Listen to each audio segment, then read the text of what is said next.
Assalamualaikum warahmatullahi wabarakatuh. Selamat datang di channel kami Navarel Farm. Di video kali ini kita akan membahas sesuatu yang mungkin belum banyak dikenal, namun memiliki potensi luar biasa untuk pertanian dan lingkungan kita, yaitu biokar. Biokar adalah bahan padat kaya karbon yang dihasilkan melalui proses pirolisis, yaitu pemanasan biomasa seperti tempurung kelapa dan sekam padi tanpa atau terbatas oksigen. Dengan daya tahan tinggi dan kemampuan untuk meningkatkan kesuburan tanah, biokar bukan hanya bermanfaat sebagai pembenah tanah, tapi juga sebagai solusi untuk mitigasi perubahan iklim. Ayo kita mulai eksplorasi kita tentang biokar dan bagaimana ia bisa membuat perbedaan besar untuk masa depan yang lebih hijau.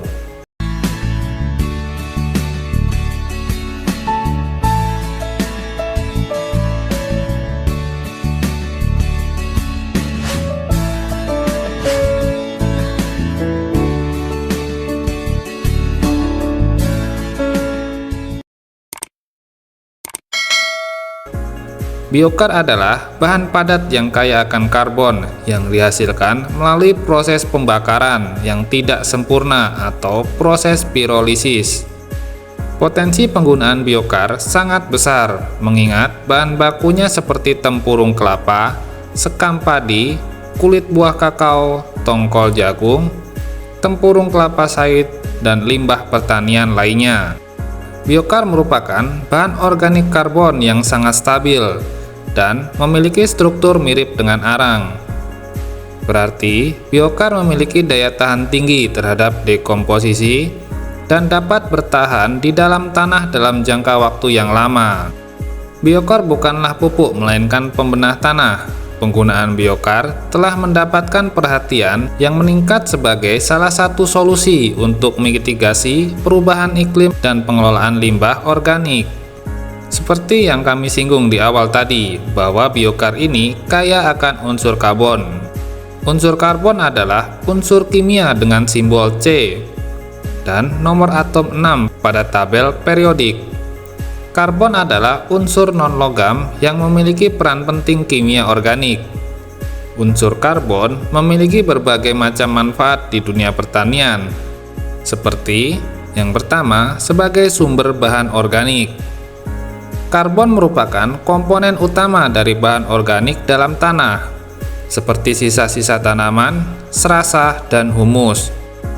Bahan organik ini mempunyai peran sebagai makanan untuk mikroorganisme tanah, seperti jamur dan bakteri yang berperan sebagai siklus nutrisi dan dekomposisi dari bahan organik. Yang kedua, peningkatan struktur tanah. Ketika karbon terikat dalam bentuk bahan organik, akan meningkatkan agregat tanah.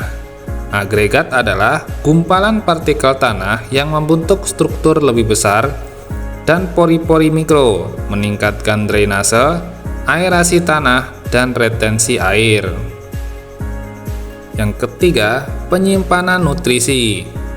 Karbon dalam bentuk bahan organik mampu sebagai penyangga penyimpanan nutrisi penting dalam tanah, seperti nitrogen, fosfor, kalium, kalsium, dan unsur mikro lainnya. Karbon dapat mencegah hilangnya nutrisi melalui erosi dan filtrasi air tanah. Yang keempat, pengikat air. Karbon memiliki kemampuan menyimpan atau menahan air di dalam tanah, sehingga membantu dari kekeringan dan menyediakan ketersediaan air bagi tanaman. Yang kelima, peningkatan kesuburan tanah. Keberadaan karbon dalam bentuk bahan organik memainkan peran krusial dalam meningkatkan kesuburan tanah. Melalui proses dekomposisi, bahan organik ini akan menghasilkan senyawa organik kompleks, seperti asam humat yang akan membantu menyediakan nutrisi bagi tanaman dan memudahkan tanaman dalam mengaksesnya. Yang keenam, memperbaiki struktur tanah. Penggunaan pupuk kimia secara berlebihan akan merusak tanah sehingga dapat merubah sifat fisik, kimia, dan biologis tanah. Peran unsur karbon dapat memperbaiki tanah baik secara fisik, kimia, maupun biologis. sehingga akan menjadi media tumbuh yang baik untuk tanaman. Yang ketujuh, mitigasi perubahan iklim. Sebagai bagian siklus karbon alami, karbon dalam bahan baku organik dapat berperan sebagai penyimpan karbon dalam jangka waktu panjang. Dengan penyimpanan karbon dalam jangka waktu lama ini akan mengurangi karbon dioksida atau CO2 di atmosfer, sehingga akan mengurangi efek pemanasan global. Biokar dihasilkan melalui proses pirolisis. Proses pirolisis pada biokar adalah proses pemanasan biomasa seperti serasah tanaman, kayu, jerami, atau limbah pertanian. Pemanasan ini membutuhkan suhu yang cukup tinggi, sekitar 200–300 derajat Celcius, selama 1–5 jam tanpa maupun terbatas oksigen. Proses ini bertujuan untuk merubah biomasa menjadi bahan yang stabil. Secara kimia dikenal sebagai biokar. Proses pirolisis biasanya terjadi dalam lingkungan oksigen atau dengan oksigen terbatas sehingga tidak terjadi pembakaran yang sempurna. Ini menyebabkan terjadinya reaksi termal kompleks dalam biomasa seperti biokar. Berikut adalah mekanisme proses pirolisis pada biokar. Yang pertama, pengeringan. Biomasa biasanya masih mengandung sejumlah air dan kelembapan. Dalam tahap ini, biomasa dipanaskan dengan suhu rendah untuk menghilangkan kelembapan dan air yang terkandung di dalamnya. Yang kedua, pemanasan awal. Setelah tahap pengeringan, perlahan mulai dinaikkan suhunya menjadi lebih tinggi. Terjadi dekomposisi awal dari berbagai senyawa organik kompleks dalam biomasa seperti selulosa, hemiselulosa, dan lignin. Senyawa-senyawa ini berada pada tahap pertengahan antara bahan organik utuh dan akhir biomasa. Ketiga, peristiwa pelepasan gas. Seiring bertambahnya suhu, diikuti dengan proses pelepasan gas volatil dari biomasa. Gas-gas ini meliputi uap air, metana, karbon monoksida, hidrogen, asam asetat, dan senyawa organik lainnya. Pelepasan gas ini terjadi karena dekomposisi lebih lanjut dari senyawa-senyawa kompleks menjadi senyawa yang lebih sederhana. Yang keempat, pembentukan biokar. Pada suhu tinggi sekitar 350 derajat Celcius, terjadi pembentukan biokar secara intens. Proses ini melibatkan dekomposisi senyawa-senyawa organik yang tersisa dalam biomasa menjadi karbon padat.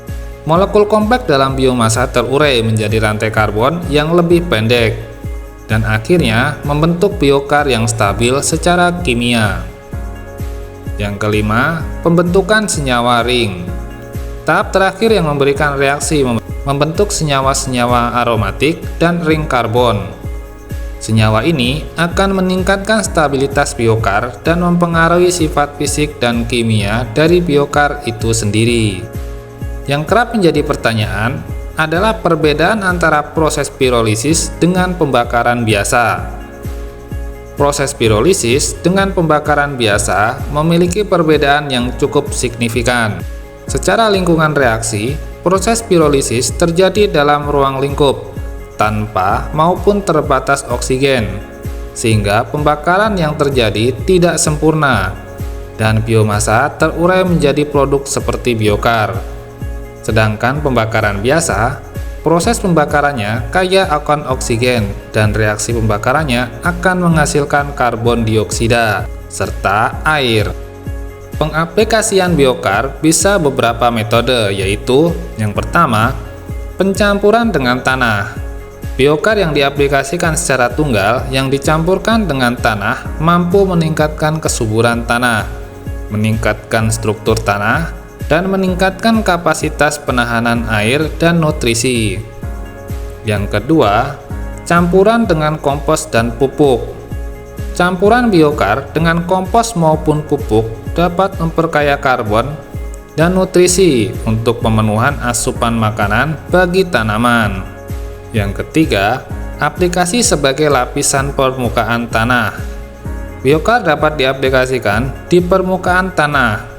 Tujuannya untuk mengurangi penguapan air, memperbaiki struktur tanah, dan mencegah kehilangan nutrisi. Terima kasih telah menonton video tentang biokar bersama kami. Kami harap sahabat mendapatkan wawasan baru tentang bagaimana bahan sederhana ini bisa memiliki dampak besar pada tanah dan lingkungan. Jika sahabat merasa video ini bermanfaat, jangan lupa untuk like dan share dengan teman-teman sahabat. Kami juga ingin mendengar pendapat dan pengalaman sahabat. Jadi, tinggalkan komentar di bawah tentang bagaimana biokar bisa diterapkan di kebun atau ladang sahabat. Jangan lupa untuk subscribe dan aktifkan notifikasi agar tidak ketinggalan video menarik lainnya tentang inovasi dan solusi untuk pertanian dan lingkungan. Sampai jumpa di video berikutnya dan selamat bercocok tanam dengan biokar.